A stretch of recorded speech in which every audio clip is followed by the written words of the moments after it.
Shalom, salam inspirasi.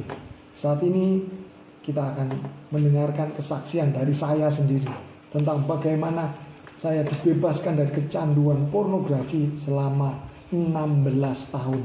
Itu adalah sebuah proses yang tidak mudah, proses yang lama dan sangat melelahkan. Tapi di sini saya ingin sharing untuk memberikan pengharapan buat Anda yang saat ini sedang bergumul dengan masalah yang sama. Saya berkenalan dengan pornografi mulai kelas 5 SD dan pelan-pelan kelas 6 sampai akhirnya kelas 7 SMP saya mulai kecanduan. Dan puji Tuhan, pada waktu itu 1 tahun kemudian kelas 8 SMP saya mulai terlibat dalam kelompok belajar Alkitab. Saya diinjili mengenal Tuhan Yesus dan mau mengenal Tuhan dan menyenangkan Tuhan sungguh-sungguh, mulai belajar saat teduh.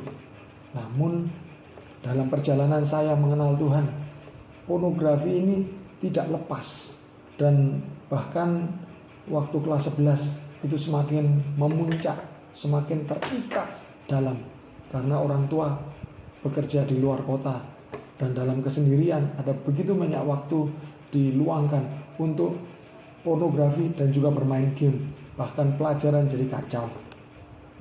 Dan akhirnya kelas 12 saya mulai bertobat.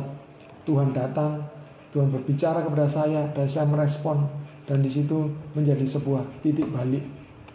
Saya mulai melayani Tuhan dengan sungguh-sungguh. Namun kenyataannya, ketika saya mulai melayani Tuhan sungguh-sungguh, masih ada perjalanan yang panjang. 11 tahun setelah kelas 12, saya ketika kuliah dan sampai bekerja melayani Tuhan dalam kelompok-kelompok pemuridan, tapi kecanduan pornografi. Dan saya berdoa waktu itu, Tuhan, saya mau berhenti sebelum menikah, karena saya mau masuk dalam pernikahan dengan bersih. Dan di situ dimulailah sebuah periode 11 tahun. Banyak baca buku, jatuh bangun, dan puji Tuhan ada mentor rohani, ada pemimpin kelompok, di mana saya bisa cerita ketika saya jatuh. Dan sangat penting sekali kita punya pemimpin rohani.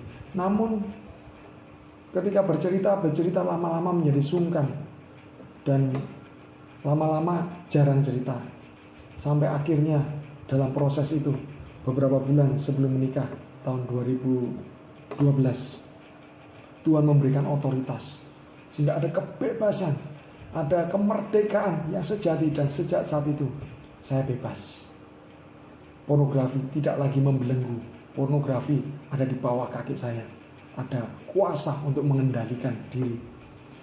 Dan ini adalah kerinduan Tuhan juga buat Anda yang mendengarkan. Kalau Anda atau mungkin Anda punya rekan, teman, saudara yang terjerat dalam pornografi, ada harapan. Dan kabar baiknya, tidak perlu menunggu sampai bertahun-tahun. Mungkin Anda akan mengalami kebebasan jauh lebih cepat daripada yang saya alami. Karena Tuhan punya rencana besar atas hidup Anda. Tuhan Yesus memberkati.